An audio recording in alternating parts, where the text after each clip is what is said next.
제8회 한일미래 대화를 시작하겠습니다. 두 번째 세션의 주제는 변화하는 국제 정세 속 한일 양국의 과제 및 향후 전망입니다.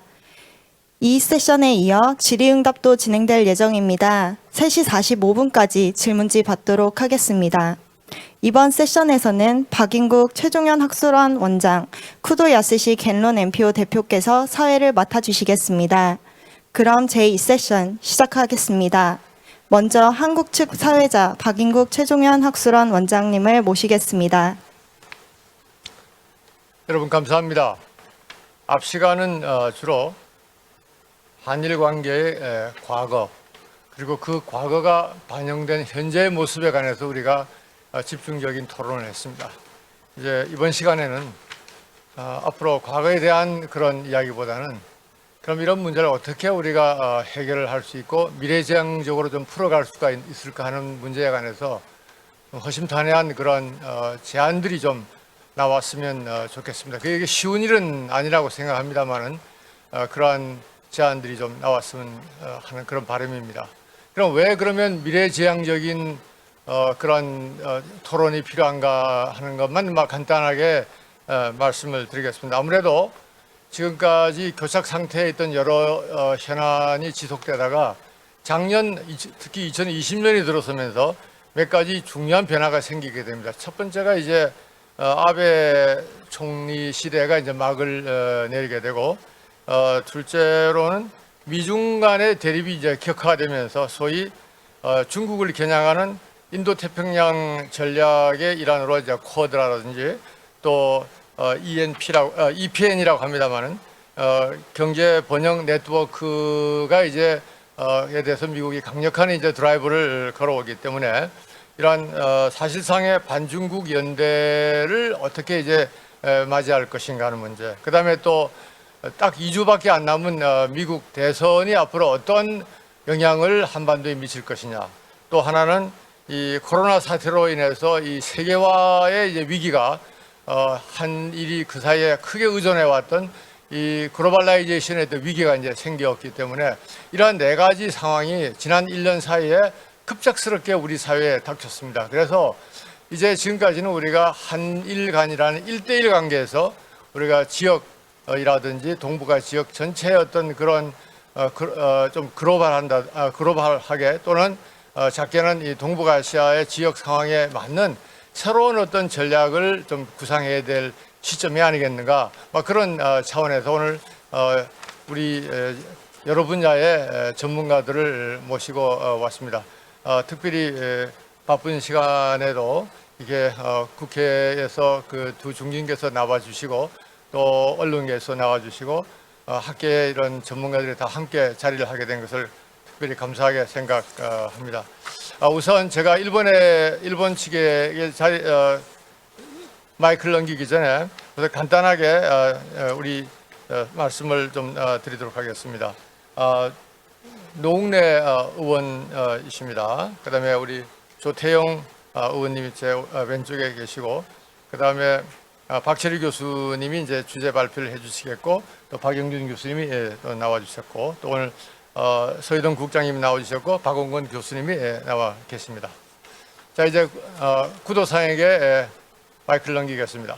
감사합니다. 제2세션 새롭게 두 분을 모셨습니다. 제 옆에 계신 분은요, 게이오大学 명예교수님이신 오코노기 마사오 교수님이십니다. 그리고 또 한 분은요, 어제도 와주셨었는데요, 고다 요지 선생님이십니다.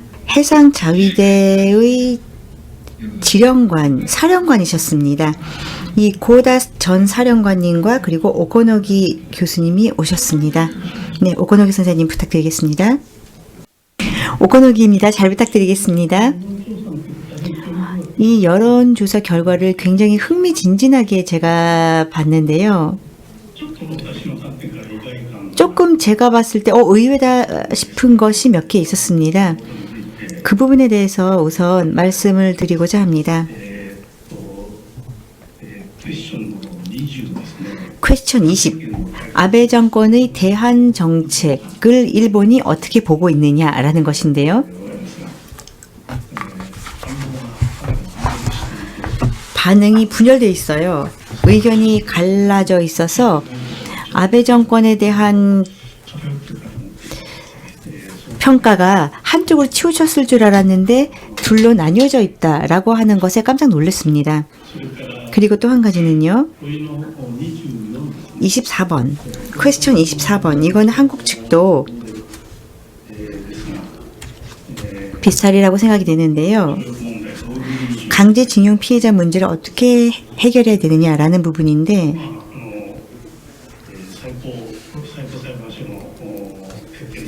대법원의 판결에 따라서 바로 집행해야 된다라고 하는 것이 36%인데요. 그 이외의 답변도 굉장히 많습니다. 그래서 깜짝 놀랐습니다. 기타 답변을 합하면은 굉장히 큰 비중을 차지하는데요. 이것도 의견이 생각보다 분열되고 있구나라는 생각이 들었어요. 지난해에 비해서 굉장히 뭔가 부드러워졌다, 한국 분들의 반응이 부드러워졌다는 인상을 받았습니다.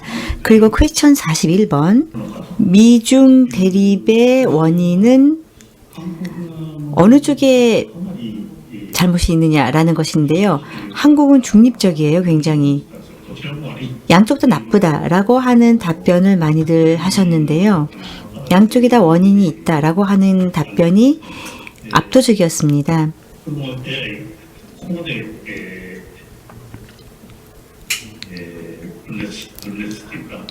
근데 일본은 굉장히 의견이 분열되어 있죠. 동의하지도 않고 부정하지도 않고. 예, 이런 식으로 나올 줄은 몰랐어요. 그리고 퀘스천 43. 이건 한국 측인데요. 정부와 국민의 트럼프랑 바이든 얘기죠.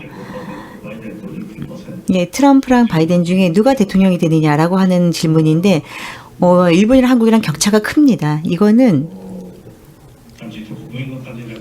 지금 일본 정부의 의식과 국민의 의식이 상당히 다르지 않나라는 생각이 들었습니다. 그리고 또 퀘스천 44. 미중 대립을 우려하는 부분에 대해서는 한국도 일본도 의견이 같은데요. 일본이 남진해라든지 영토 문제, 센카쿠 열도 문제 이런 부분에서 굉장히 예민한 데에 비해서 한국은 이거보다는 중국의 한국에 대한 강압적인 정책에 대해서 예민하다라는 느낌이 들었습니다. 그래서 일본이랑 한국이랑 굉장히 좀 다른 부분이었는데요. 일본도 물론 중국의 그런 강압적인 태도에 예민해져 있기는 하지만은 약간 온도차가 있다는 생각이 들었습니다. 그리고 또 이것은 아까 얘기가 나왔던 일본에 대한 여론과 관련해서 말씀드리자면은 일본의 뭐라고 말씀을 드려야 되나요? 한국에 대한 수출 규제의 엄격화. 이것이 굉장히 한국 측이 이거에 대해서 굉장히 민감하게 반응을 했죠. 이것도 좀 관련이 있지 않나 싶었습니다. 즉, 일본까지도 중국이랑 똑같이 강압적인 대응 조치를 취하게 되었다. 이런 인상을 한국에게 줘버리지 않았나. 한국 분들이 그렇게 느끼지 않았나라는 생각이 들었습니다. 그런데요. 여론조사에서 이야기되고 있지 않은 부분, 그리고 질문이 없었던 부분, 거기에 역시 또 중요한 포인트가 있다고 생각을 하는데요. 이 시점에서 조사할 때는 어쩔 수 없었겠지만은 만약에 제가 이 조사에 한 가지 항목을 추가한다면은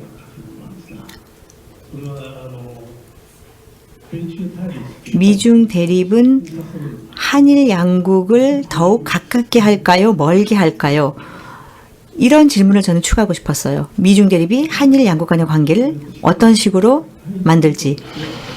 뭐 사람에 따라서 답변은 다르겠지만 미중 대립은 한국과 일본의 관계를 저는 개인적으로 가깝게 할 것이다 라고 생각을 하고 있습니다. 그 근거는요. 우선 첫 번째로 9월 24일에 한일 양국의 정상이 전화로 회담을 했습니다. 그때 좀 놀라울 만한 발언이 한국 측에서 있었습니다. 문재인 대통령은 한일 양국은 기본적인 가치와 전략적인 이익을 공유하는 가장 가까운 친구다. 함께 협력하는 파트너다. 이렇게 말씀을 하셨습니다. 예, 한국의 보도를 보니까 그렇게 나와 있었거든요. 기본적인 가치는 차치하고 한일 양국은 전략적인 이익을 공유하고 있다. 라고 하는 대통령의 발언은 최근 없었던 냉전 시대에 거슬러 올라가면 잔뜩 나오는데요. 최근 들어서는 별로 없었던 표현입니다. 최근 들어서는 별로 보지 못했던 표현인데요.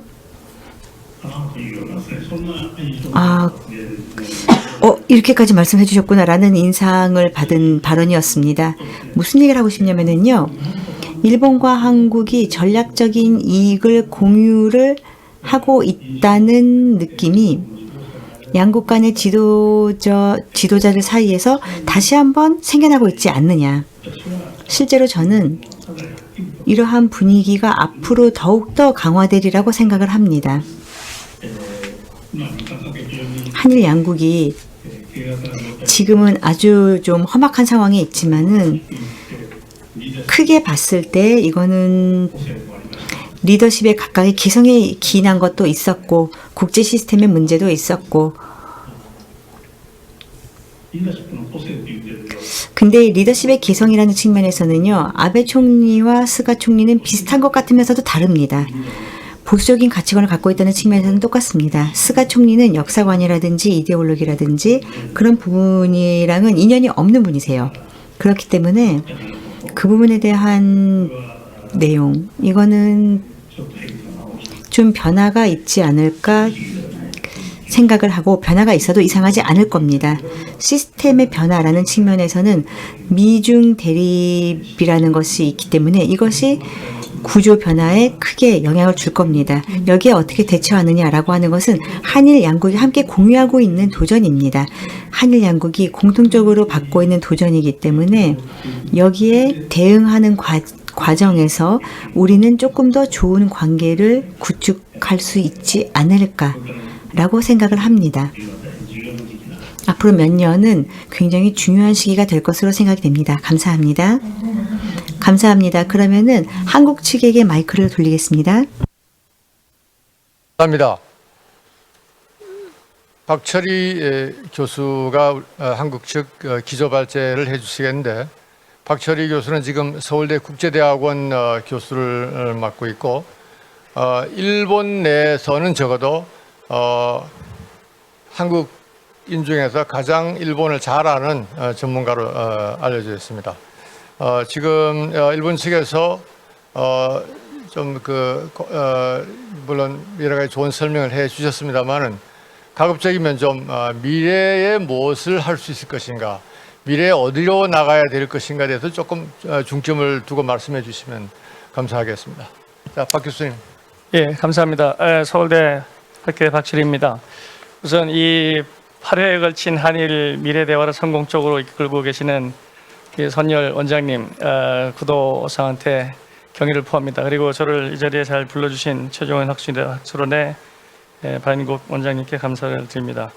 여론조사의 자체에 대한 것보다는 그거에 바탕을 두고 양국의 인식 악화가 되고 있는 원인, 책임은 어디 있는가, 그 다음에 과연 이 한일 갈등이 해소될 전망이 있는가, 그리고 그걸 위해서 우리는 무엇을 해야 하나, 그런 세 가지 점에 대해서 중점적으로 말씀을 드리겠습니다.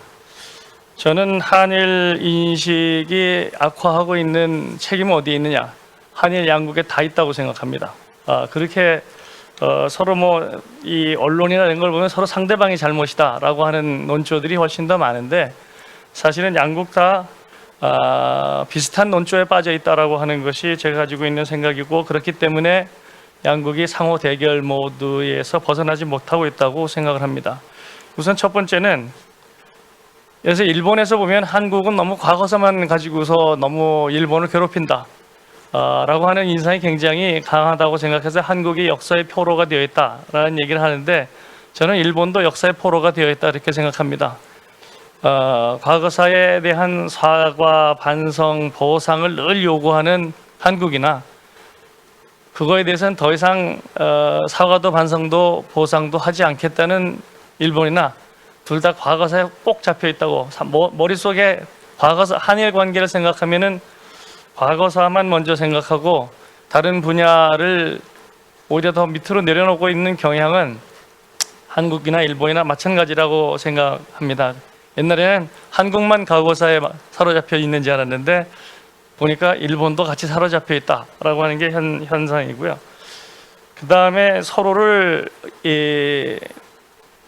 얘기하는 방식이 거의 선악의 관점에서 얘기하거나 정의론의 관점에서 얘기하는 것도 비슷해지고 있다. 별로 좋은 현상은 아닌데 우리는 옳고 상대방이 틀렸다.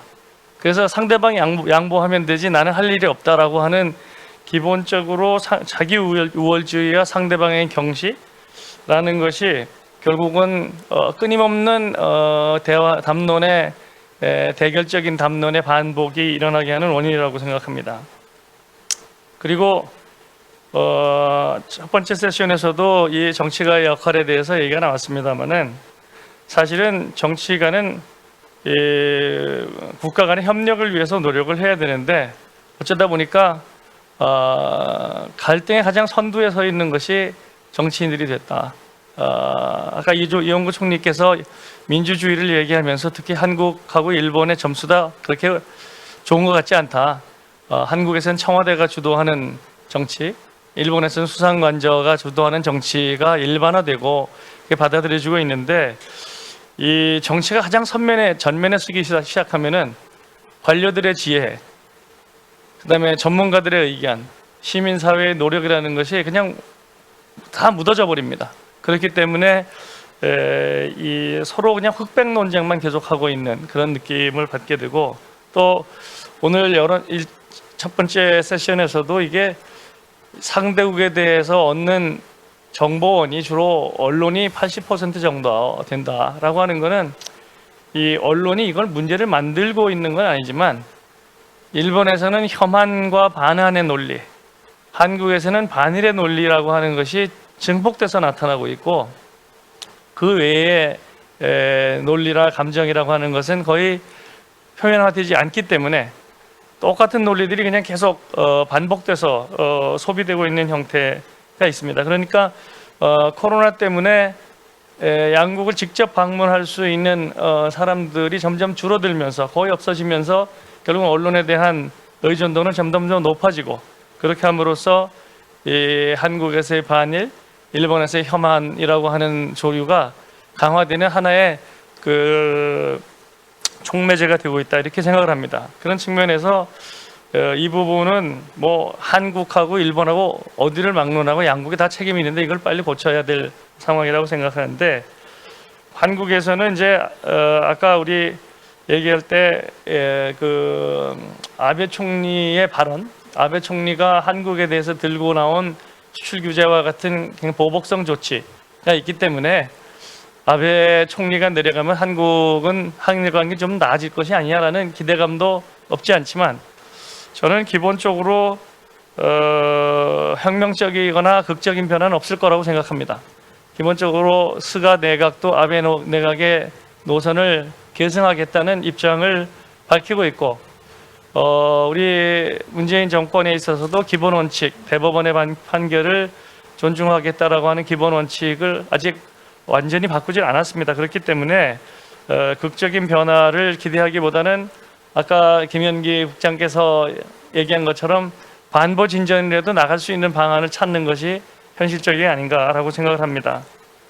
지금은 코로나나 경제 문제, 국내 문제에 굉장히 묻혀 있고 더군다나 이 현금화 조치라고 하는 것이 어떻게 보면 유예되거나 연장이 되고 있기 때문에 어떻게 보면은 비자발적으로 휴전하고 있는 상태입니다. 아마 한일 관계가 나쁘지만 굉장히 가시화되지 않는 것은 다른 이슈들이 굉장히 크기 때문에 이게 좀 가라앉아 있기 때문에 원해서 자발적으로 휴전을 하고 있는 게 아니라 비자발적인 휴전 상태에 놓여 있다고 저는 보고 있고요.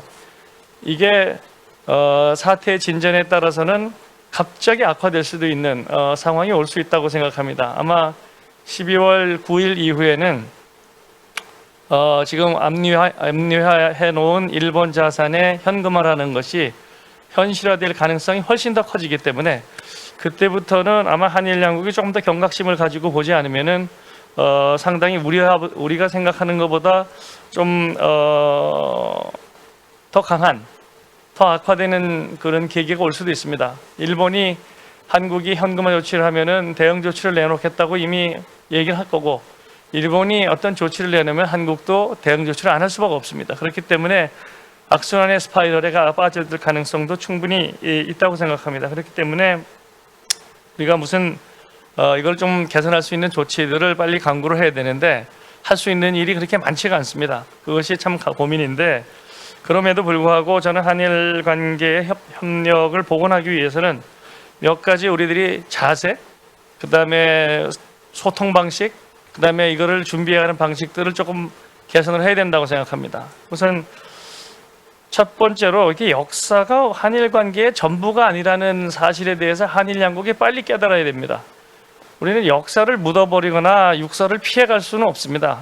그렇지만 역사가 한일 관계의 전부인 것처럼 보는 것은 한국과 일본에게 모두에게 손해를 끼치는 일이라고 생각합니다. 그렇기 때문에 이거를 모든 것을 전부 다 역사에다 갖다 걸어서 커플링을 시키는 방식은 조금 벗어나서 완벽하게 디커플링을 한다는 것은 불가능하지만 좀 유연하게 연계를 약화시키는 디커플링이라고 하는 노력을 정부가 나서서 해야 되지 않는가라고 생각을 하고요. 두 번째는 한일 양국이 서로 이 선의를 표시할 필요가 있다고 생각합니다. 예, 우리가 이제 그 게임 이론을 할 때 악의는 악순환을 계속 맞고 선의는 그래도 조금 선순환을 만들 수 있는 시발점을 제공을 하는데, 그렇기 위해서는 한일 양국이 역사 이외에서도 열을 수 있는 부분은 열어야 된다고 생각합니다. 우선 조금씩 지금 여행 완화 조치가 도입되고 있지만 국민 교류를 좀 더 심화시킬 수 있는 조치를 단계적으로 빨리 도입해야 되고, 그다음에 아까 초록뱀 미디어 대표도 말씀하셨지만 양국 간의 콘텐츠 교류를 강화해가지고 서로의 인식을 개선하는 노력도 할 수 있습니다. 그냥 안 하고 있는 거지 못하는 게 아닙니다. 그리고 수출 규제에 대한 보복 조치 완화도 서로 그 부분만 가지고 맞추면 충분히 완화할 소지가 있습니다. 그걸 자꾸 역사 문제에 갖다 걸기 때문에 못하는 거죠. 그렇기 때문에 그런 선의의 조치들을 좀 도입을 해서 이 상호가 가지고 있는 긴장감을 조금 더 내려놓은 상태에서 한일 관계 개선의 그 계기를 잡아야 되는데, 결국은 양국이 전쟁을 하는 게 아니기 때문에 negotiated solution밖에 없다라고 하는 인식을 가지고 외교적인 대화, 정치적인 대화를 높여가야 되는데 허들을 너무 높게 잡지 말고 저는 51%의 승리를 가지는 것이 현실적이라고 생각합니다. 외교는 상대방이 있기 때문에 상대방을 완전히 굴복시키는 결과는 결국은 얻기가 어렵습니다. 그리고 사실 외교의 묘미라고 하는 것은 이게 가능성의 예술이기 때문이고, 정치 외교적인 개인을 서로 교환을 함으로써 토대를 다져가는 거지 상대방을 패배를 시키는 것이 게임에 이기는 방법은 아니라고 생각하기 때문에 그런 측면에서 그런 원칙을 가지고 소통의 길을 빨리 열어야 된다고 생각합니다. 저는 아까 뭐 한중일 정상회담도 그런 계기가 될 수 있고 다른 계기가 될 수 있는데, 우리 김영규 국장께서 역시 의회가 나서서 정치인들이 나서서 좀 문을 여는 게 좋지 않겠냐라고 하는 걸 전적으로 동의하는데, 그건 왜냐하면은 사법부는 결정을 했기 때문에 움직이기 힘들고요. 행정부는 정치적인 부담이 굉장히 큽니다. 물론 국회도 부담이 큰 건 사실이지만 서로 조금씩 문을 열어가는 방식에 있어서의 정치의 기술이 다른 어느 전문가 집단보다 높기 때문에 저는 이번에 그 한일 의원 연맹 모임이 다음 달 11월 12일부터 14일 있고 또 일본도 방한하고 그런 계기를 통해서 서로 인식의 갭을 좁혀가면서 좀 현실적인 제안들을 조금씩 하면서 허들을 낮춰가면서 정상회담으로 연결이 될 수 있는 계기를 마련하는 것이 현실적인 게 아닌가라고 생각을 합니다. 제 발언은 이상 마치겠습니다. 예, 감사합니다. 박철희 교수님이 이 정치적 어떤 해결, 특히 국회를 중심한 정치적 해결 가능성에 대해서 지금 강조를 하셨는데, 아까 전번 시간에도 패널 중에서 그 양국 간 국회가 어떤 입법적 해결을 하는 방법에 대해서 제시를 가능성을 한번 좀 검토하자고 제의를 한 바가 있습니다. 그런 차원에서 국회의 중진으로 계시는 우리 더불어민주당 최고위원이시고 또 민족화해협력범 국민의원의 공동의장을 맡고 계시는 노웅래 의원님을 모셔서 말씀을 좀 듣도록 하겠습니다. 예, 더불어민주당 노웅래 의원입니다. 예, 기조발전 잘 들었습니다.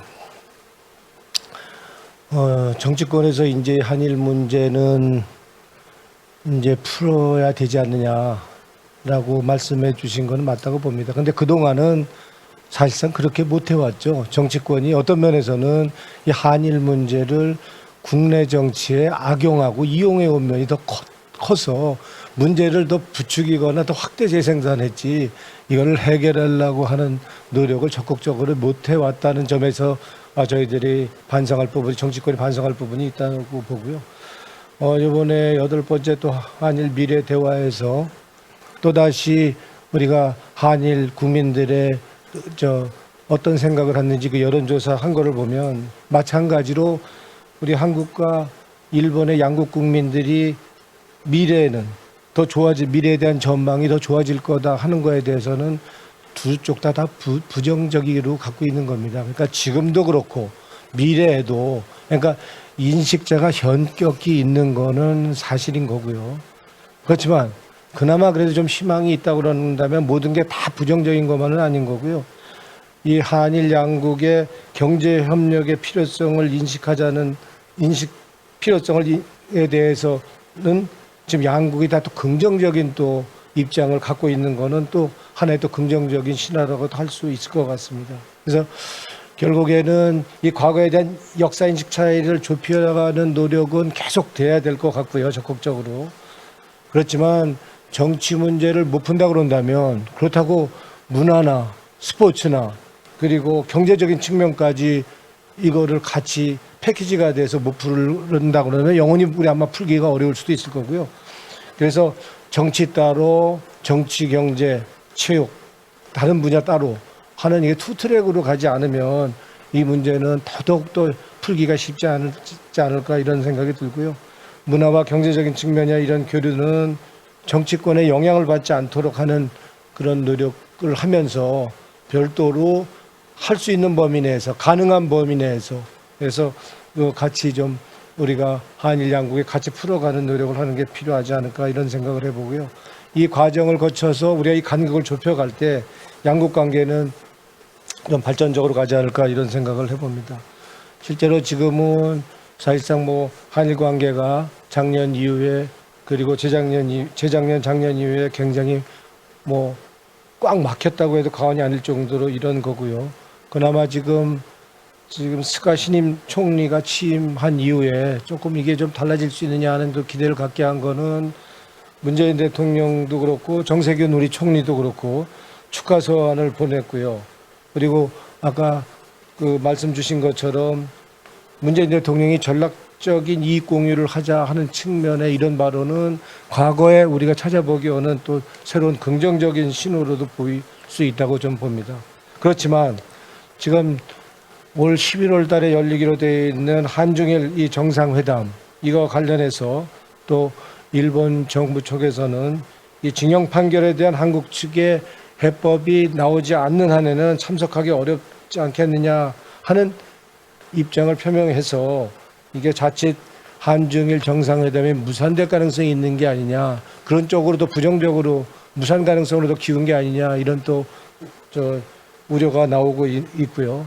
하여튼 현실적으로 지금도 한일 간의 이 역사 인식, 과거사 문제에선 인식 차이가 큰 거고요. 여론조사에 나왔던 것과 마찬가지로 이 강제징용 해법과 가져도 마찬가지 인식의 격차가 크고요. 우리는 지금 한국 정부는 사법부 판단에 대해서 행정부가 개입할 수 없다. 그 일본은 이거 한일협정 위반이다, 국제법 위반이다 이런 식으로 각자 자기 주장만 해갖고는 이거는 해법이 나오기 어렵다고 봅니다. 그래서 지금 이 상태로는 어렵다고 보는 거고요. 더더군다나 지금 일본 지금 기업의 국내 한국 자산 현금화 이 절차가 계속 진행되고 있어서 아마도 12월 달에는 그리고 12월을 넘어서 이게 만약에 항소를 한다고 그런다면 조금 더 연기가 되겠지만 아마 더 이 꽉 막힌 한일 관계가 더 나쁘게 부정적으로 치달을 가능성이 없지 않아 있다고 봅니다. 그럼 우리 계속 이렇게 서로 간에 도움이 안 되는 사실상 자해 행위죠. 서로 도움이 안 될 걸 뻔히 알면서도 역사의 포로가 돼서 계속 지금 이 상태를 계속 풀려는 노력을 적극적으로 못하고 이렇게 간다는 거는 양국 관계에서는 사실상 백해무익하고 사실상 좀 더 나간다면 공멸의 위기도 갈 수 있는 이런 상태가 아니냐라고 지금 모든 사람들이 사실 우려하고 있는 거고요. 그런 면에 있어서는 이제는 한일 관계 이 문제 이제 포용론적 화해를 필요한 게 아니냐. 그래서 이 문제의 시작을 이제는 1998년 김대중 대통령 오부치 정신 여기서부터 다시 좀 시작해야 되지 않느냐 이렇게 한번 제안하고 싶고요. 이 그때 한일 파트너십 선언을 했던 데에서부터 좀 한번 시작을 해보자. 그래서 지금처럼 각기 자기 주장의 목소리만 하는 게 아니라 자기의 주장을 일방적으로 반복하는 그러니까 책임 추궁의 악순환을 계속하는 한에 있어서는 이 문제는 풀기 어려운 게 아니냐 이렇게 우리는 볼 수밖에 없는 거고요.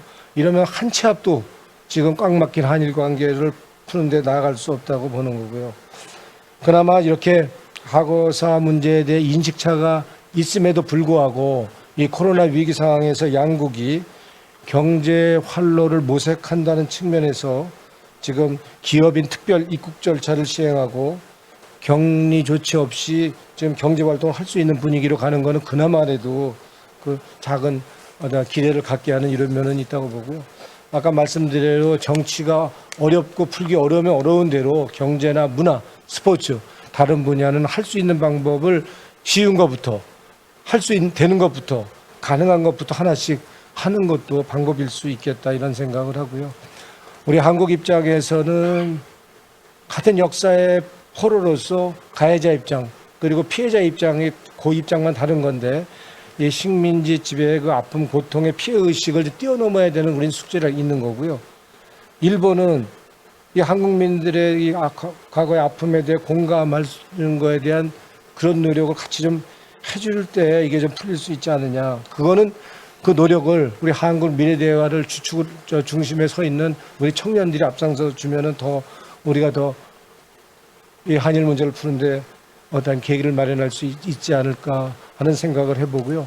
그런 면에 있어서는 우리가 포용론적 화해를 해야 된다 이런 문제 이런 측면에서 본다면 우리 요전에 우리 한국의 국회의장을 하신 문희상 의장이 제시한 해법 이것도 이제는 공론화해서 한번 해법의 하나로 논의할 때가 됐다.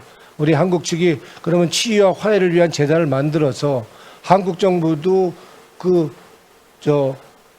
기부를 하는데 참여하고 또 일본 관련 기업도 참여하고 그리고 일본에 개인적으로 참여할 의사가 있는 또 개인도 참여하는 등등의 이런 참여 구조를 만들어서 그래서 우리가 한일협정에서 개인 청구권이 정확하게 적시되지 않은 부분에 대한 해결을 할 수 있는 방법을 찾는 것도 이제 이 문제를 해결하는 방법의 하나가 아니냐 하는 측면에서 좀 하나로 제안하고 싶고요.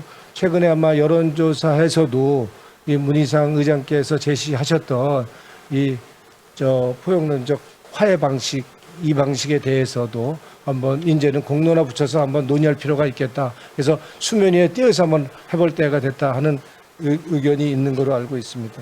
아울러서 지금 독일의 베를린에서 이 평화의 소녀상 서치를 넣고 또 갈등을 빚고 있는데 이 문제는 이 문제 역시도 우리가 좀 지켜볼 필요가 있다고 봅니다.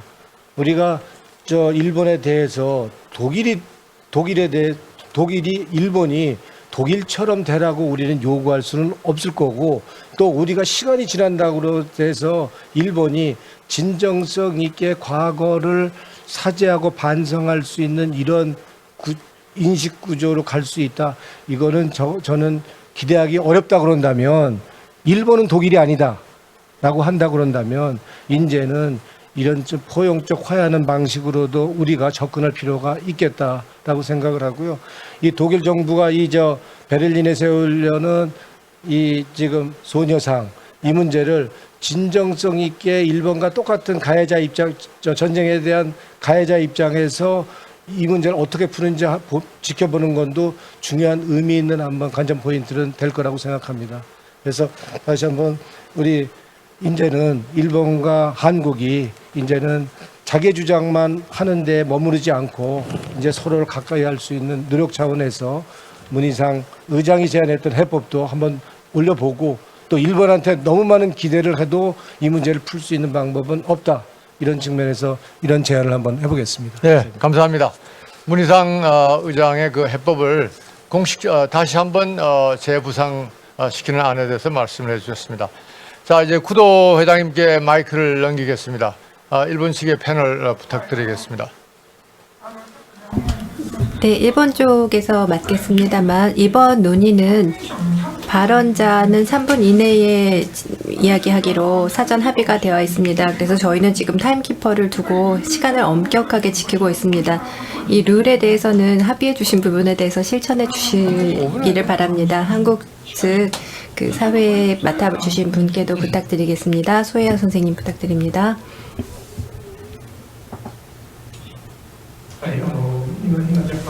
네, 약간 지금 좀 혼란스러운 부분이 있는데요. 이 세션이 조금 더 대국적인 미래상을 그리는 그 가능성을 찾는 그런 세션이 되리라고 생각을 하고 있습니다. 그와 같은 관점에서 제가 몇 가지 포인트에 대해서 말씀드리겠습니다. 지금 전에 나왔던 그 징용공 문제, 이것을 현실적으로 클리어하지 않으면 앞으로 전진할 수 없는 그 장애물로서 지금 작용을 하고 있어서 제일 신경 쓰이는 부분이기도 한데요. 저는 법률 전문가는 아니기 때문에 반드시 그 완전한 이해인지 제가 잘 이해는 못하고 있습니다만, 대법원 판결은 65년 청구권 협정 자체는 부정하지 않고 있지요. 이른바 그 틀 내에서 이 징용공 문제를 틀 밖으로 꺼내서 청구권은 여전히 남겨져 있다는 것이죠. 지금 배상이라고 일본 언론에서는 많이 보도하고 있습니다만, 현실적으로는 그 위자료라는 형태로 배상적인 것과 성질 자체는 한국 그 판사분들께서도 아주 우수한 분들이시기 때문에 아마 그 부분에 대해서는 많은 생각을 하셨을 겁니다. 그런데 이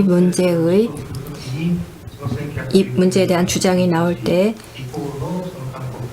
그 한국의 역사, 이것은 그 법적인 정당성,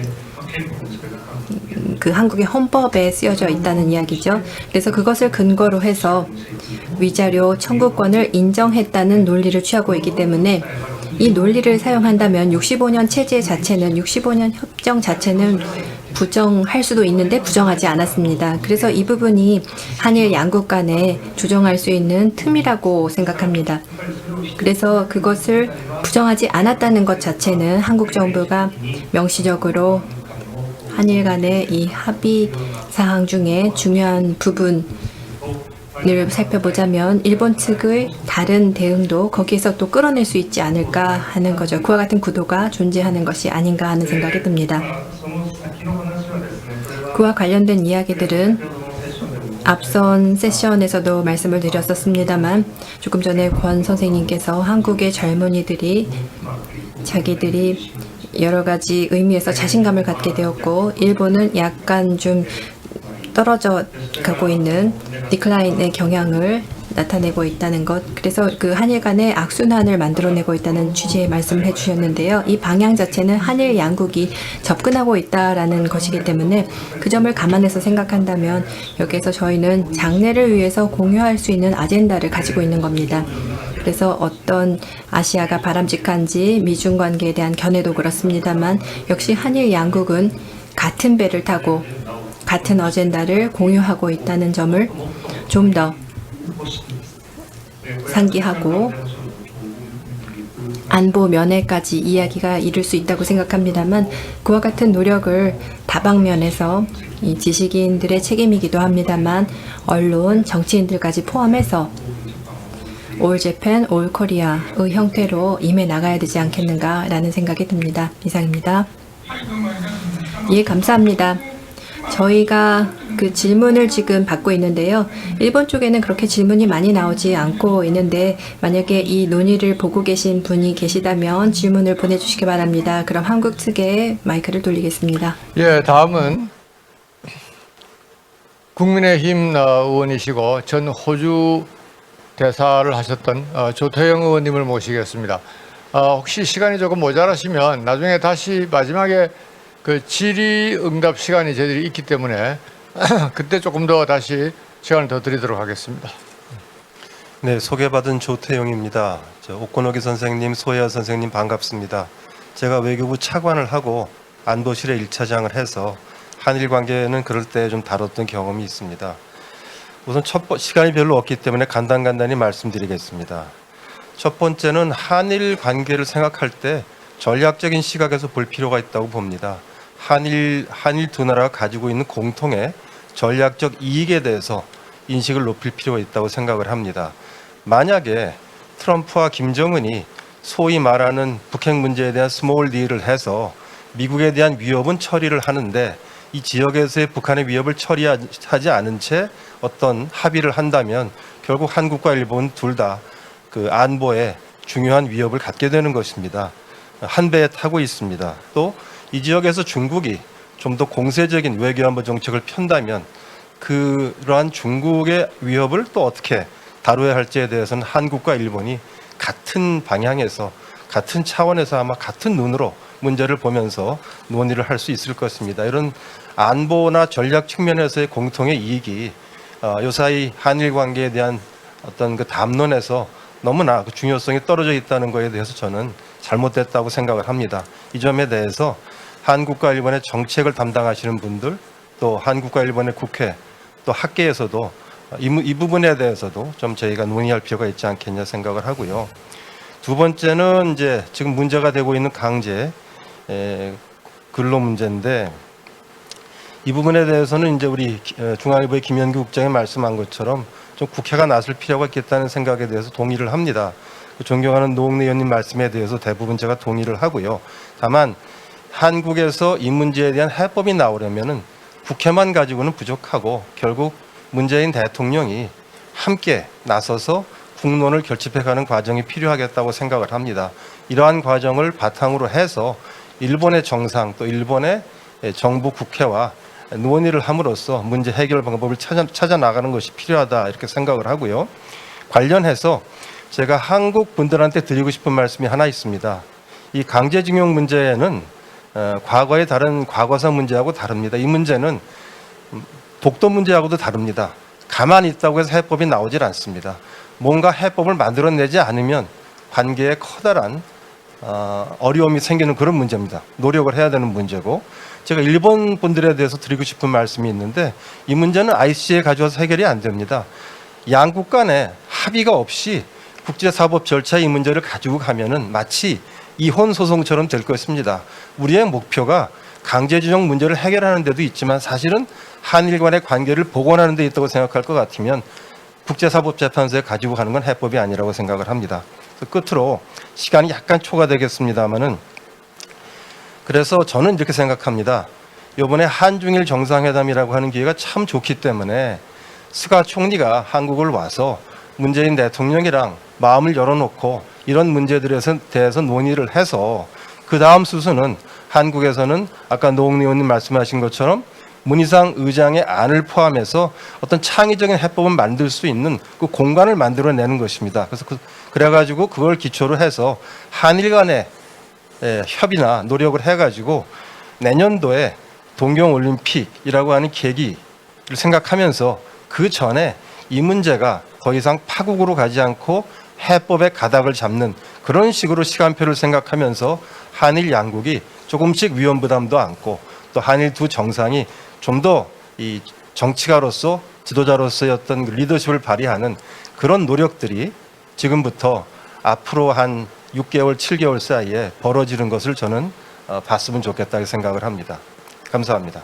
네, 감사합니다. 창의적 협상 공간이라는 그런 새로운 컨셉으로 앞으로 계속 토론이 되었으면 좋겠습니다. 자, 구도 회장님, 일본 측 발언해 주십시오.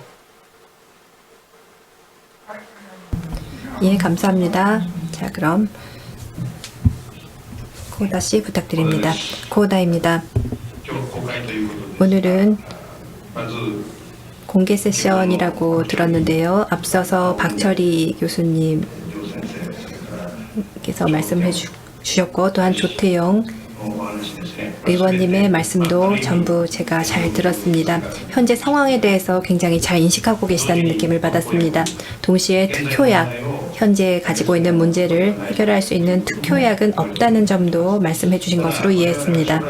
그런데 저희는 미래를 내다볼 때에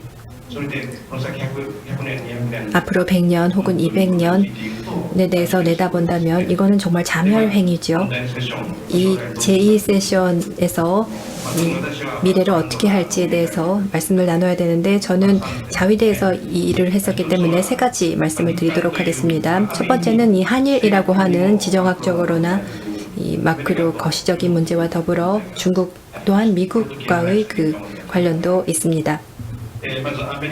먼저 미국에 대해서 말씀드리면 머지않아 대선이 이루어질 텐데 만약에 트럼프 대통령에 대해서 이야기를 하자면 인격적으로는 좀 어려움이 많은 부분이 있습니다만 특히 트럼프 씨가 미국이 전후 팍스 아메리카나를 구축해온 커다란 재산인 동맹국에 대한 대우가 좋지 않습니다.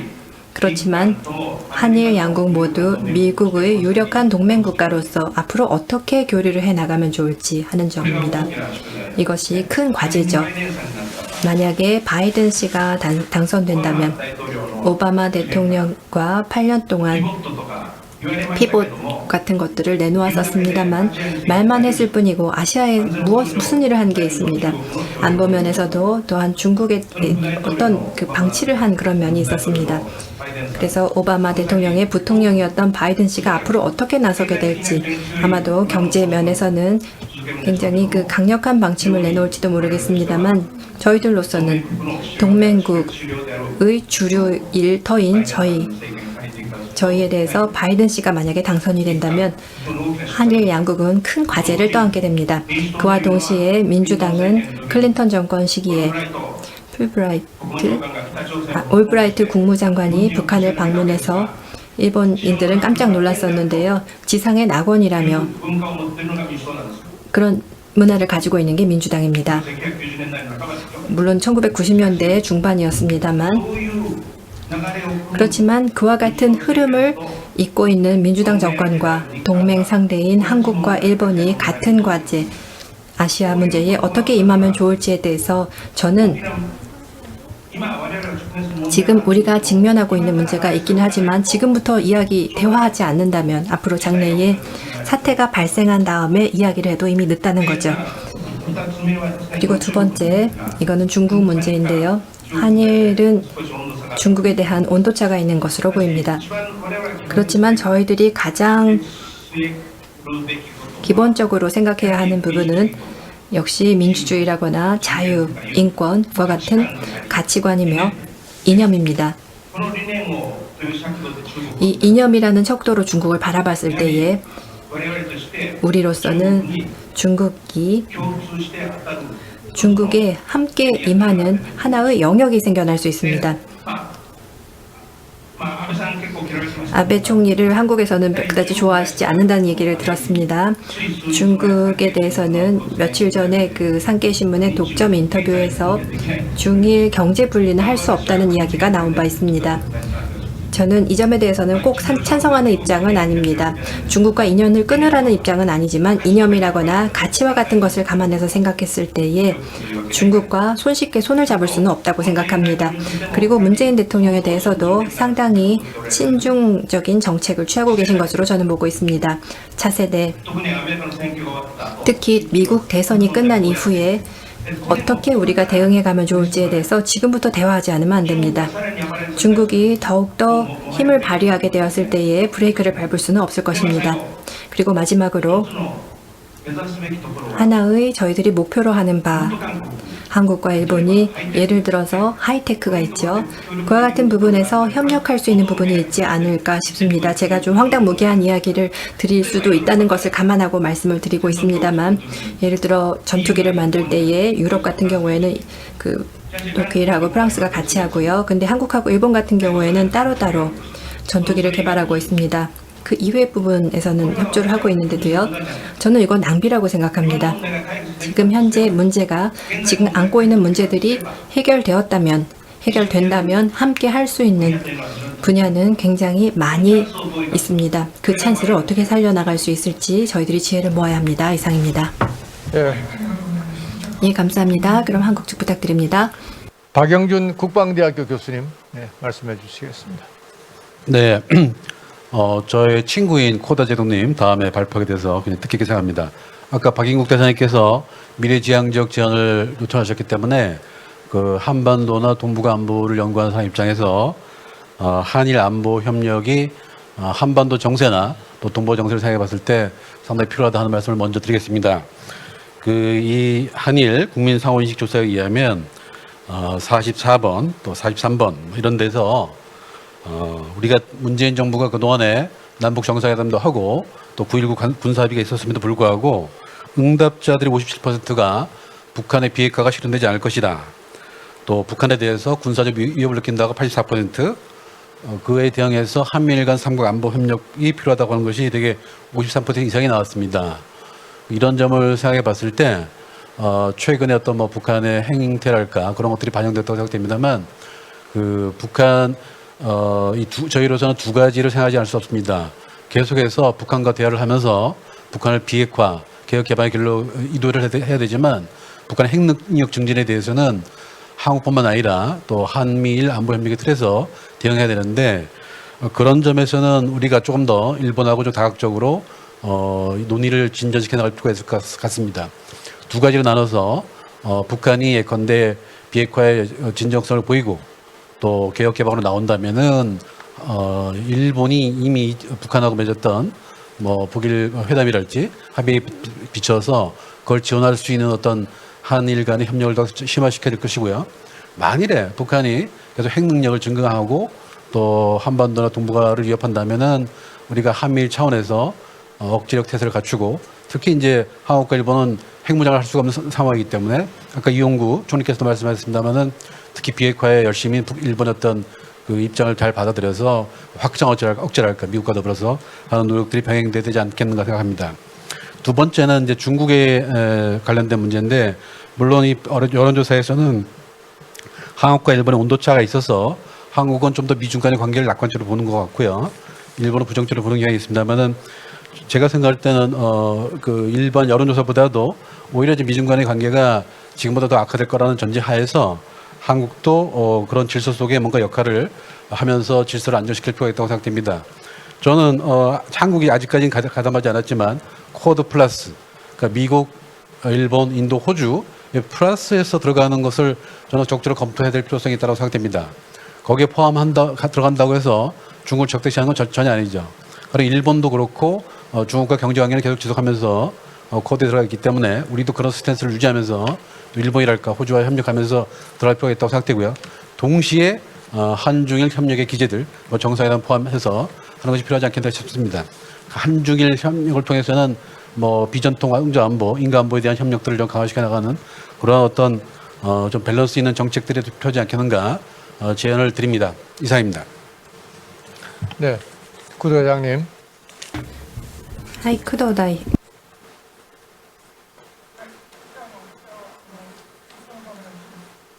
오쿠조노 씨 부탁합니다.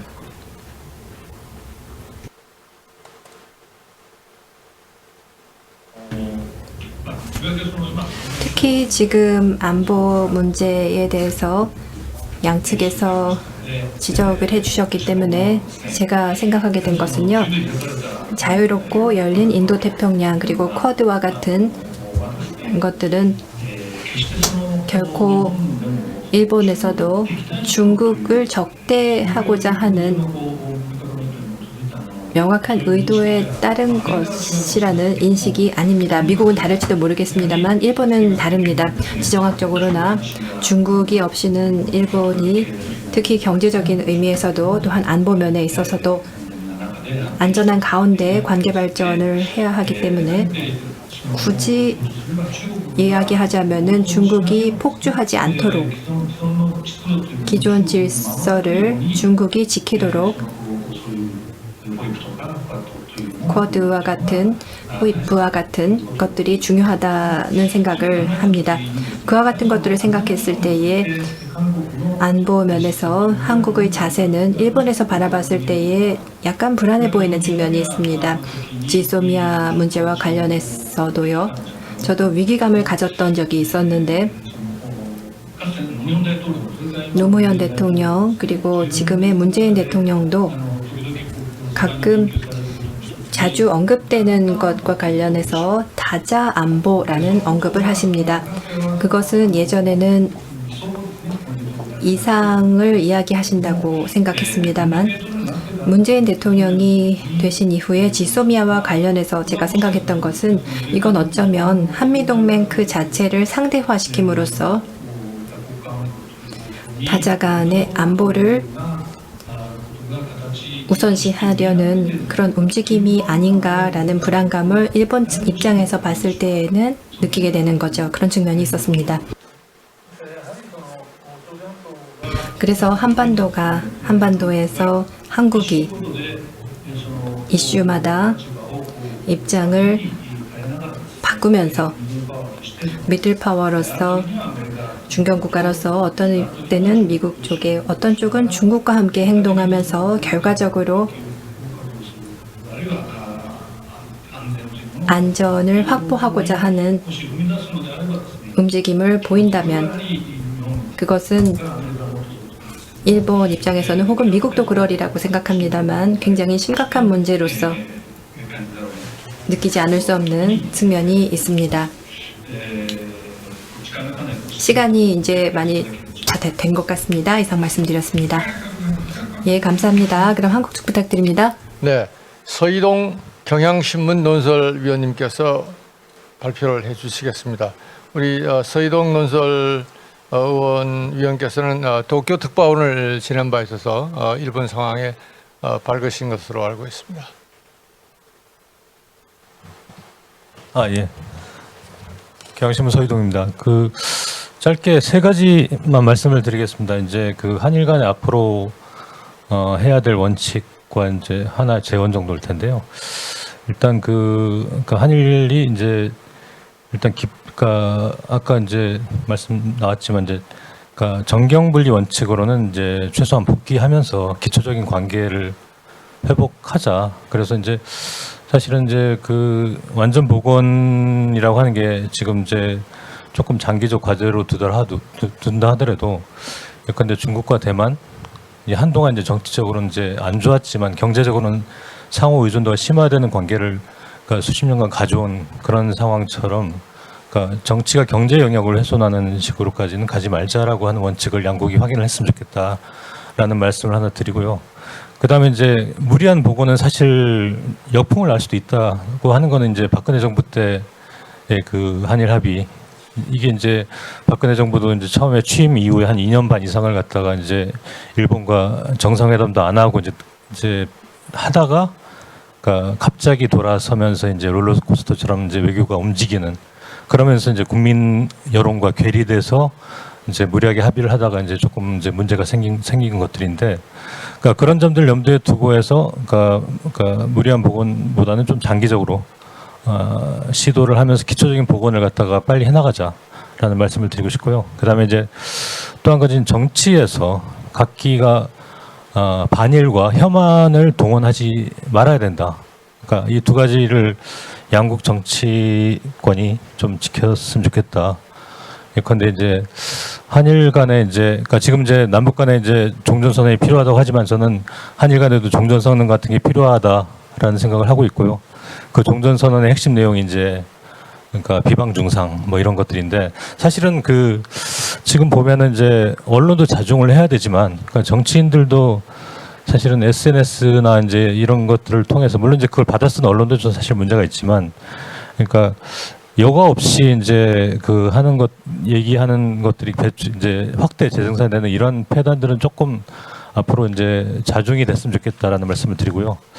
마지막에 이제 그 민간 차원에서 어떤 상징적 교류가 좀 필요한데, 저는 이제 그 한일 양국과 이제 오부치 게이조와 저 김대중 대통령 간의 그 선언을 말씀하시는 분들이 많았는데, 그 한일 양국의 이제 조금 진정한 그 21세기적 관계를 이끌었던 기초가 됐던 김대중 대통령이 작년에 사실 10주년, 그러니까 돌아가신 10주년이었는데, 김대중 대통령이 일본에 계실 때 여러 가지 자료들이 굉장히 많이 남아 있을 겁니다. 텔레비 인터뷰나 이제 신문 잡지 기고 같은 게 남아 있을 텐데, 이런 것들을 좀 집대성해서 한일 간의 그러니까 공동의 기억을 복원하는, 예컨대 이제 극장용 다큐멘터리를 같이 만든다든가 하는 식으로 해서 한일의 그러니까 관계를 기초를 닦았던 분을 기리는 그런 공동 작업을 하는 의미 있는 그런 작업을 해나가는 게 좀 의미가 있지 않을까라는 제언을 드려봅니다. 이상입니다.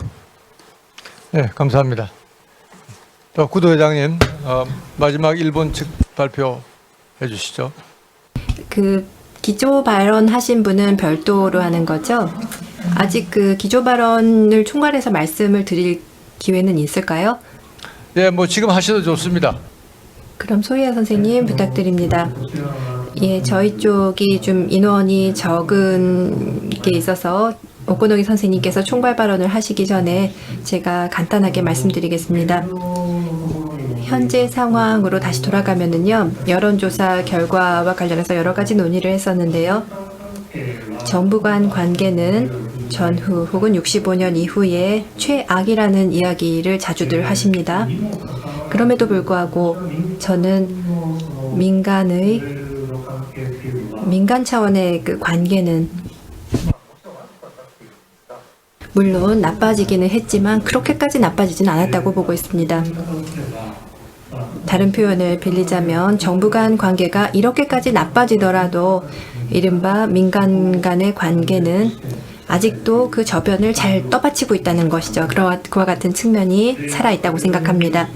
즉, 이 모임은 갤런 NPO 주최이시기도 하기 때문에 저는 그 점에 대해서 또 강조해서 말씀드리고 싶었던 것이, 여론조사 부분으로 다시 돌아가서 말씀드리면은요, 한일 관계가 어떻다라는 이야기를 할 때 나쁘다는 의견이 상대국에 대한 인상보다도 부정적인 수치가 많습니다. 다시 말해서 한일 관계를 어떻게 보는지에 대한 질문에 대해 아마도 사람들은 그건 정부 간 관계를 떠올리고 있을 겁니다. 상대 국가에 대한 인상에 있어서는 정부 간의 관계도 물론 다소 포함되겠지만 비정부적인, 비정치적인 부분까지 포함해서 그와 같은 것을 전제로 선택을 했을 것 같습니다. 그래서 이 여론조사 결과를 보면 그 격차가 있어요. 그래서 민간 차원과 정부 차원의 그 수치에 약간의 그 갭이 있죠. 그래서 민간 쪽이 더 포지티브하게 일본인이나 한국인이나 상호를 바라보고 있다는 것이죠. 그래서 그 정부 간 관계와 그리고 민간 간 관계를 봤을 때에 정부 간 관계가 영향을 끼치는 것은 불가피하기도 합니다만, 앞서 구도 대표께서도 내셔널리즘의 문제와 관련시켜서 이야기하셨습니다만, 정부가 정부와 국민을 너무 일체화시키는 게 아니냐라는 말씀을 해주셨습니다만 물론 그 부분도 있습니다. 그렇지만 견해를 달리하면 거기에는 아직도 완전히 일체화되지 않은 측면도 존재하고 있기 때문에 정부 차원에서는 어려운 문제를 간단히 해결하기 어려운 현재 상황이 계속될 수밖에 없겠지만 민간 면에서는 그것을 좋게 만들기 위한 노력을 다른 의미에서의 투트랙적인 감각으로 앞으로 구축해 나가기 위한 발상의 유효성이 이 여론조사의 결과에서도 알지 않았을까 싶습니다. 알 수 있지 않았나 싶습니다. 이상입니다. 감사합니다. 그럼 한국 측 부탁드립니다. 예, 이제 한국 측 마지막 발표자로서 우리 박원곤 한동대학교 국제지역학 교수님께서 말씀해 주시겠습니다. 예, 귀한 자리에 초청해 주셔서 감사합니다. 저는 그 한일 안보 협력에 대해서 좀 말씀을 드리고 싶습니다. 앞서서 우리 조태용 의원님과 고다유지 사령관님께서 말씀해 주셨는데 지난 2년 가까이 한일 관계가 안 좋아지면서 제일 아쉬웠던 부분이 이 한일 안보 협력이 전혀 진전하지 못하고 후퇴했다라는 겁니다. 이미 말씀이 좀 나왔습니다만 트럼프 행정부, 트럼프 대통령의 이 거친 미국 우선주의에 대해서 한일 간의 안보 협력을 했다면 굉장히 이 부분에 대해서 한일 간에 서로 윈윈 할 수 있는 부분이 분명히 있었다. 특히 방위비 분담이 가장 민감한 사안 중에 하나인데 한국과 일본만이 세계에서 미국과 유일하게 SMA, 그러니까 특별협정을 맺고 있는 국가죠. 그래서 그 부분에 대해서 같이 협력을 했다는 그 부분에 대해서 아쉬움이 있습니다. 또한 그 외에도 두 번째 북한 위협이나 한반도 프로세스 문제에 대해서도 한일 간의 안보 협력의 범위가 굉장히 컸었다라는 거고요. 세 번째는 결국 이번 세션의 핵심인 변화하는 국제 정세 측면에서 봤을 때 중국 혹은 또 미중 간의 갈등에 대해서도 뭐 사실상 일본이 쿼드에 참여를 하고 있고 인도 태평양의 개념을 소개한 국가긴 하지만 그 안에서도 적지 않은 고민이 한국과 비슷하게 있다라고 저는 이해하고 있습니다. 같은 대응이 필요했을 수 있었다라는 부분이 아쉬움이 남습니다. 이번에 저는 그런 측면에서 그 여론조사를 좀 여러 가지 측면에서 좀 봤는데요. 굉장히 여러 가지 의견이 좀 섞여 있습니다. 근데 그럼에도 전반적으로는 좀 부정적인 측면이 강하죠. 근데 그럼에도 그 안에서 뭔가 가능성을 읽을 부분이 분명히 있었습니다. 그건 무엇이었냐면요. 한미일 삼각 안보 협력에 대한 질문이었습니다. 공통적으로 한국과 일본 둘 다 한미일 안보 협력에 대한 필요성을 인정을 합니다. 오히려 한국이 54%로 더 필요성을 인정하고 반면 일본은 38%. 근데 여기서 중요한 것은 한국과 일본 각각 국가에서 한미일 안보 협력에 대해서 굉장히 부정적, 반대하는 의견은 10% 정도밖에 안 된다라는 겁니다. 그렇다면 90% 가까이는 한미일 안보 협력에 대해서 긍정적인 입장을 보이고 있다라고 생각을 하고요.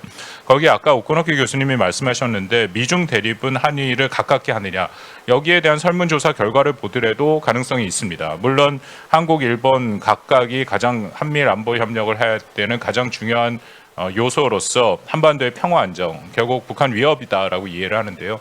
그 외에도 근데 두 번째, 세 번째 이유가 한국 같은 경우에는 중국 부상을 견제하는 것이고 세 번째가 미국 중심의 지역 안보 체제 강화입니다. 일본은 미국 중심의 지역 안보 체제 강화가 두 번째고 중국 부상 전개가 세 번째죠. 그런데 미국 중심의 지역 안보 체제 강화는 결국 중국 부상에 연계돼 있다라고 생각을 합니다. 그렇다면 한국과 일본 사이에서는 같은 그런 또 인식을 공유하고 있다, 가능성이 있다라고 보이고요. 그럼 결론적으로 앞으로 어떻게 해야 되느냐? 저는 앞으로 뭐 미국 대선이 매우 중요합니다만 누가 되느냐에 따라서 또 미국이 얼마만큼 중재자 역할을 해서 한일 간의 안보 협력, 한미일 안보 협력을 이끌어가느냐가 가장 중요하다고 생각하고요.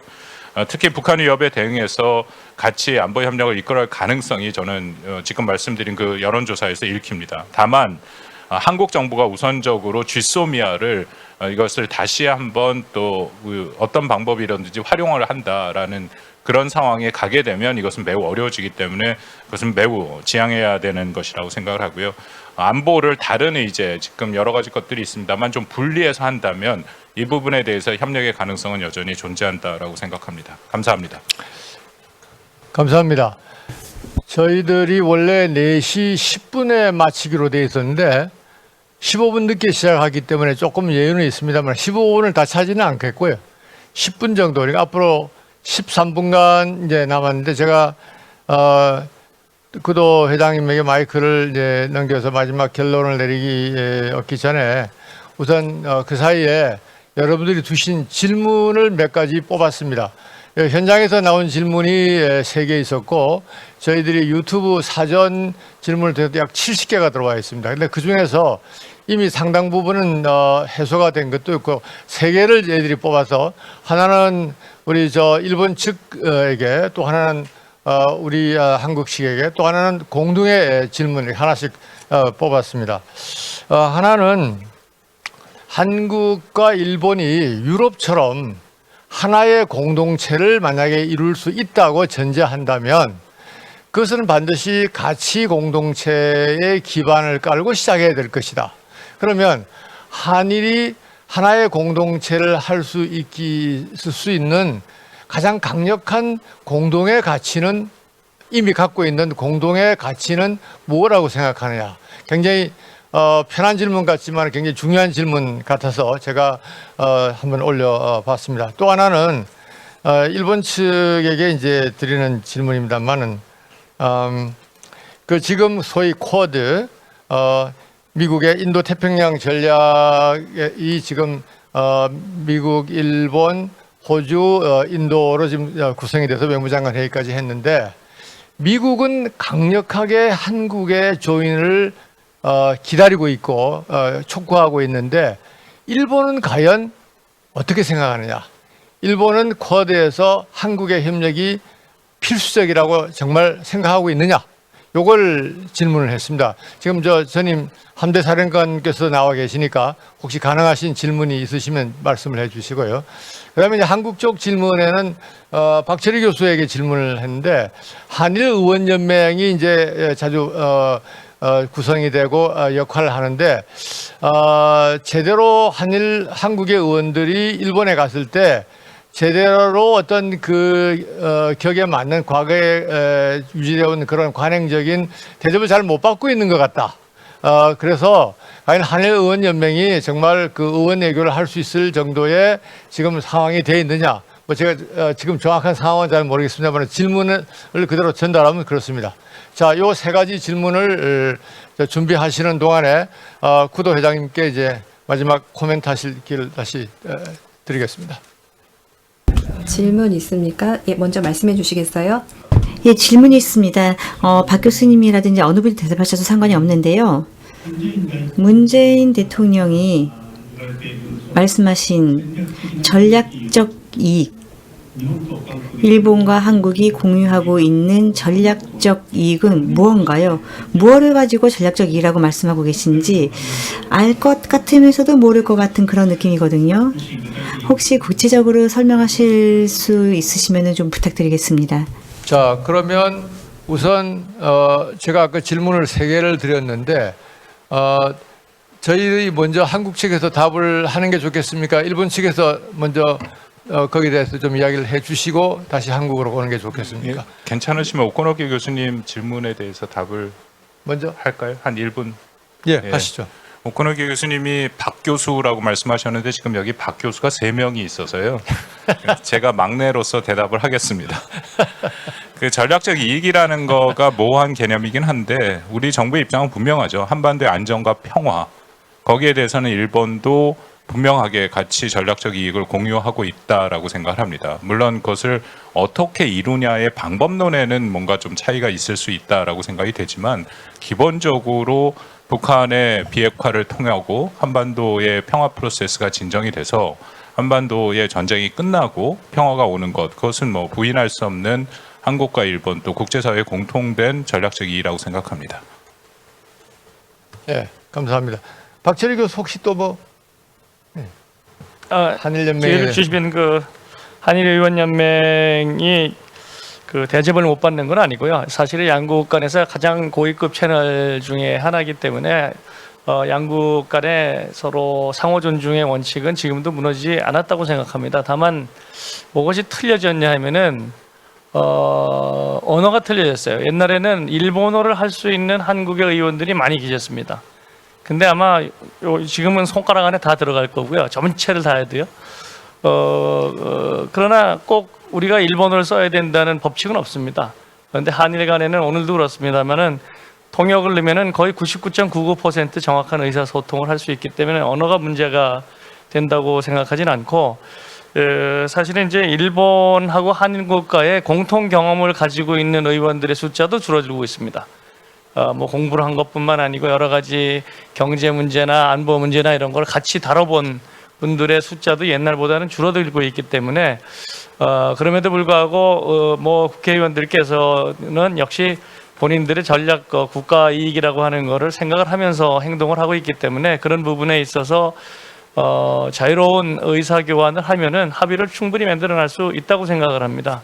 다만 이제 의원연맹은 이게 숫자들이 많기 때문에 사실 한국에서 가장 큰 의원연맹이 한일의원연맹이고 일본에서 가장 큰 의원도 이란 의원연맹입니다. 그러니까 이게 숫자가 많다 보니까 조금 여러 가지 얘기들이 이렇게 좀 섞여가는 게 있는데 좀 집중해서 토론을 하고 의사를 교환을 하면은 만들어낼 수 있는 것도 많다고 생각을 합니다. 조금 이 전위대적인 접근을 해야 되지 않는가라고 하는 생각을 가지고 있습니다. 네, 구도 회장님 이제 일본 측 답변. 예, 그럼 일본 측에서 몇 분 그 답을 하고 싶다는 분이 계시는데 말씀드리겠습니다. 소희아 씨 먼저 말씀드리겠습니다. 쿼드에 대해서 말씀드리겠습니다. 이번에 외교장관급의 쿼드가 개최돼서 주목받았었는데요. 엄밀히 말씀드리자면 이번에 개최된 것은 두 번째입니다. 2, 3년 전에 UN 총회 때 사이드 이벤트로서 이 외교장관 회담이 개최된 바 있습니다. 그래서 제가 말씀드리고 싶은 것은 이 쿼드가 실현되기 이전의 단계에 대부분의 사람들이 주목하지 않았던 거고, 호주와 인도와 일본이라고 하는 이 3개국의 외무차관급 협의가 3-4차례, 3-4차례 이미 개최된 바 있었습니다. 이 3개국 간의 협의가 있었고 거기에 미국이 참여하는 형태로 쿼드가 실현되었다는 그 프로세스가 사전에 있었고요. 거기에서 어젠더가 잘 이어져 나갈지에 대해서 저는 아직 연구하지는 못했습니다만 제 관점에서 보자면 굉장히 중요한 전개입니다. 미들파워라고 이야기하지 않더라도 이해를 해주시리라고 생각을 합니다만 저는 최근에 이 미들파워 쿼드라는 것에 대해서 글을 쓴 적이 있는데요. 미일, 호주, 인도 그리고 한국까지 생각을 한 적이 있습니다. 미들파워 쿼드, 미국은 제외고 한국을 포함해서 생각한 적이 있었는데요. 거기에 추후에 미국을 포함시킨다는 것이 저 나름대로 가지고 있는 문제의식에서 보자면 한국이 포함된다는 것, 프로세스 중에 들어가야 하는 것이라고, 들어가야 할 과정이라고 생각했습니다. 한국이 들어가야 한다고 생각했습니다. 지금 단계에서 쿼드가 들어가게 되면 지금 분위기에 한국을 끌어들이는 프로세스가 되어버리기 때문에 이것은 한국 입장에서는 좀 어려운 측면이 있으리라 생각됩니다. 그래서 한국이 들어가기 위한 토대로서 호주, 인도, 한국이라는 틀을 의식하면서 또한 추후에 미국이 참여하는 그런 프로세스를 거쳐서 이 문제를 생각하면 어떻겠느냐라는 것이 제가 최근 생각하고 있는 아주 작은 제안입니다. 저 마지막 또 황당무계한 이야기를 말씀을 드린 다음에 좀 약간 많은 지적이 들어오고 있는 것 같은데요. 한일 공동체라는 것은 EU의 축소는 아닙니다. 양국파는 아닙니다. 좀 다른 부분이 꽤 있는데요. 앞으로 유럽, 미국, 러시아, 중국 그리고 또 하나의 중심 핵으로서 세계의 베스트 10에 들어가기 위해서 애쓰고 있는 일본과 한국이 경제면 또한 하이테크 분야에서 협력하지 않을 수 없습니다.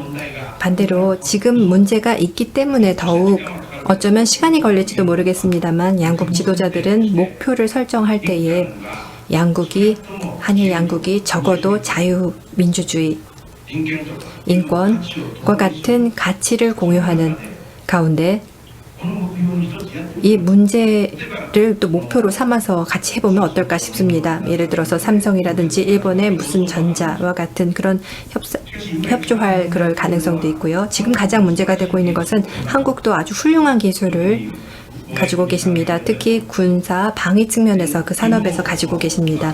일본도 아직도 그런 기술을 가지고 있고요.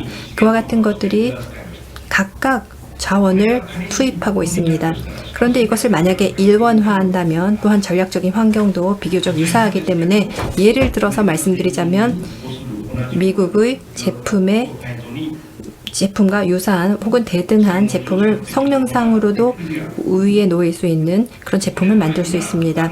그것이 지금 있는 문제들을 해결해 가기 위한 커다란 목표 중의 하나로서 삼고 또한 이 세계의 큰 경제들이 있습니다만 그 경제 안에서 양국이 함께 힘을 합하는 겁니다. 같이 협조해 가는 겁니다.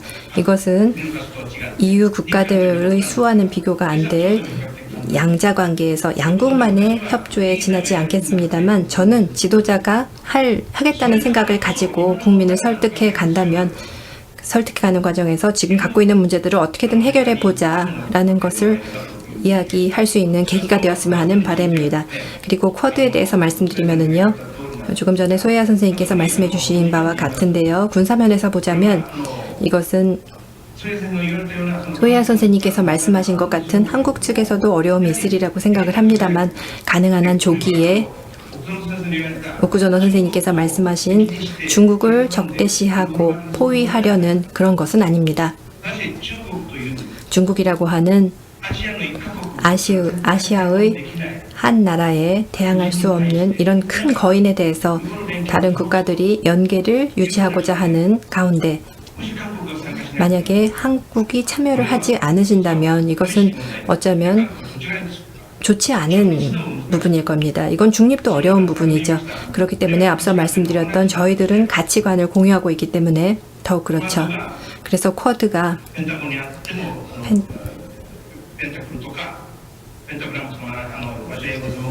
저는 그 전문가는 아니기 때문에 잘은 모르지만 정책 조정을 해 나가면서 완만한 형태도 괜찮습니다만 쿼드라는 형태로 중국이 폭주를 할 때에 브레이크를 걸 수 있는 역할을 그래서 저희들이 같이 모였다라는 것을 보여줄 수 있는 체제를 만드는 것이죠. 그와 같은 체제를 만드는 것이 중요합니다. 간단하게 말씀드리자면 저희는 웰컴의 입장입니다. 이상입니다. 예, 감사합니다. 그럼 질문에 대한 답변은 한국 쪽에 또 넘기도록 하겠습니다. 예, 지금 쭉 토론된 것 중에서 우리 한국 측 발표하실 분 중에서 추가 답변을 하시거나, 네.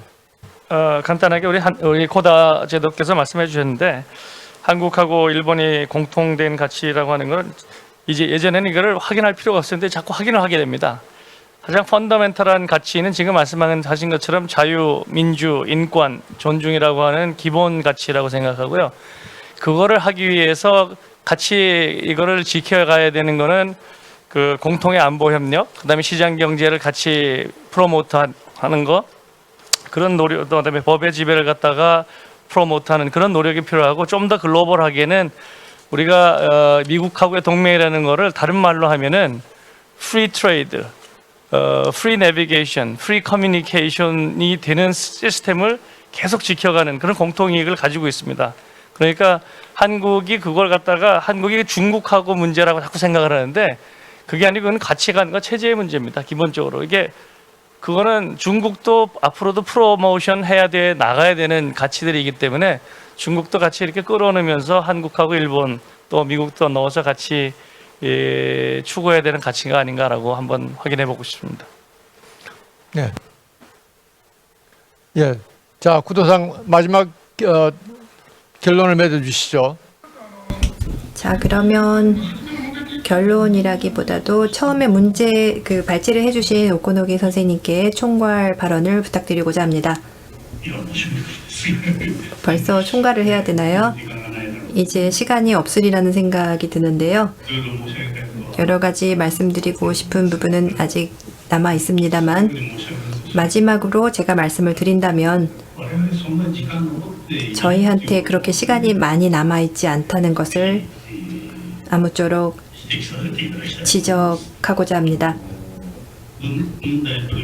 문 대통령은 동시에 양국 정부와 모든 통치자가 받아들일 수 있는 최적의 해결책을 모색하자고 말씀을 하셨는데 양국 정부와 관계자들이 모두 받아들일 수 있는 최적의 해결책을 모색하자는 이야기를 하셨는데 그 징용공 문제와 관련해서 그렇게 발언을 하셨습니다.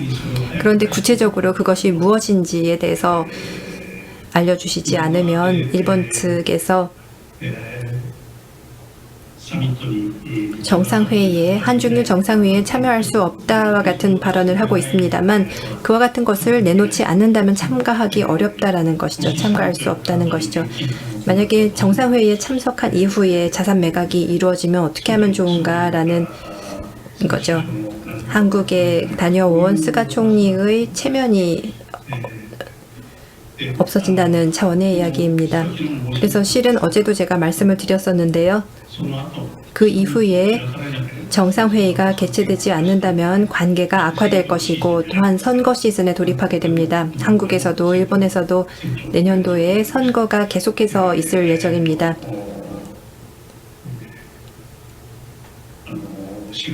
내년 4월에는 서울시장선, 부산시장선이 있을 예정이고요. 또한 일본에서도 가을까지 중의원 선거가 있을 예정이고 또한 자민당 총재선도 있을 예정입니다.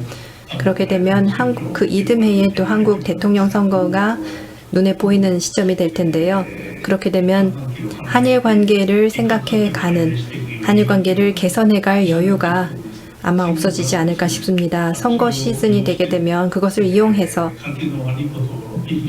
관계가 악화되는 것을 부추기는 정치가가 반드시 나타나기 때문에 그 점에서 이점을 찾고자 하는 사람이 나타나기 전에요. 그래서 간단하게 말씀드리면 저는 실은 연내에 개최되는 한중일 정상회의는 반드시 개최되어야 된다고 생각하며 그것을 계기로 해서 모종의 윤활유를 찾아 나가야 된다고 생각하고 있습니다. 이렇게 마지막 말씀을 드렸습니다. 네, 감사합니다. 저도 한 말씀 드리면은요. 이번에 저희가 이 대화를 하면서 이 여론이 이렇게 움직였다는 것을 말씀을 사회를 향해서도 저희들은 제시하고 있는 겁니다. 저희들은 제시만 하고 끝나는 것이 아니라 이것이 이제 시작인 것이죠. 그래서 이것을 기초로 해서 저희들은 앞으로 한일 그리고 아시아 그리고 전 세계의 변화 가운데 이 질서를 어떻게 만들어가면 좋을지에 대한 작업을 한국도 일본이 들어가려고 하고 있습니다. 거기에서 한국과의 협력도 반드시 필요하다고 생각합니다. 네, 조금 전에 의원연맹에 대한 이야기가 있었는데 저는 솔직히 말씀드려서 지금 한일 관계를 리드하는 정치가는 대부분 아무도 떠오르질 않습니다. 그래서 그 점까지 포함해서 앞으로 이 정치적인 네트워크를 새로 만들지 않으면 안 되지 않겠는가라는 생각이 듭니다. 이렇게 큰 새로운 구조를 만들어야 하는 국면에 놓여 있는데 그리고 또한 그것을 끝까지 해내야 합니다. 그래서 이번에 이 대화는 그 계기를 만드는 첫걸음이라고 생각합니다. 그래서 제가 오늘 회의는 다양한 형태의 논의가 나와서 좋았는데요. 이것을 바탕으로 해서 다음 회의로 이어가고자 하고요. 또한 오늘은 그 청년 세대 간의 대화가 있을 예정인데요. 이 청년 대화에서 이 젊은이들과 이 아시아의 미래에 대해서 또 논의를 해보고 싶습니다. 또 협조를 부탁드리고요. 이렇게 제 말씀에 가름하고 한국 측에 마이크를 넘기겠습니다. 예, 저는 특별한 결론을 내리기보다는 오늘 토론에 있었던 아주 키워드를 몇 가지 한번 이렇게 보아봤습니다. 하나는 12월에 열릴 한중일 정상, 3자 정상, 3국 정상회담의 기회를 놓쳐서는 안 되겠다. 동시에 이와 병행해서 국회를 통한 입법 절차를 통한 여러 가지 다양한 조치들이 병행되는 것이 바람직하다 하는 거고 시간이 별로 남지 않았다는 그런 결론을 맺었습니다. 또 하나는 이제 쿼드 문제 같은 문제는 이걸 이제 미들 파워의 어떤 새로운 어떤 이 움직임으로 이걸 활용해 보는 방안은 뭐 그것이 가능하냐 문제를 떠나가지고 한번 저희들이 공부를 해볼 수 있을 만한 문제라고 생각을 합니다. 또 하나는 과학기술 분야에서의 엄청난 그 다이너미즘을 양국이 가지고 있는 그런 다이너미즘을 좀 활용하는 방법인데 이 문제는 아주 좋은 안이라고 생각합니다. 왜냐하면 5G라든지 또는 AI 같은 데서 소위 국제 표준화 문제가 앞으로 굉장히 크게 중국과 비중국 사이에서 이제 엄청난 소위 바이퍼케이션 이슈가 이제 번질 텐데 이런 문제에 있어서 한일이 공동의 어떤 그런 기술력을 잘 활용한다면 어떤 어려운 시기에 세계 첨단 과학을 이끌어갈 수 있는 어떤 그런 모멘텀이 되지 않나 생각하고 특별히 이번에 그 코로나에서 WHO가 제 기능을 못했기 때문에 비교적 이 분야에서 선진적인 그런 역할을 증명한 한국과 일본의 어떤 공동 작업이 있으면 매우 좋겠다는 것이고 그리고 또 우리가 기성 세대에서 해결할 수 없는 이 문제를 젊은 다음 세대 그 과거에 대한 생각이 별로 없는 이 젊은이들을 중심으로 한 새로운 분위기 형성을 하면 좋겠다. 이런 정도의 새로운 이야기들이 많이 제기된 거에 대해서 감사하게 생각합니다. 여러분 장시간 동안 시청해 주시고 또 그리고 토론해 주신 여러분들에게 진심으로 감사의 말씀을 드립니다. 이것으로 제2세션을 마치도록 하겠습니다.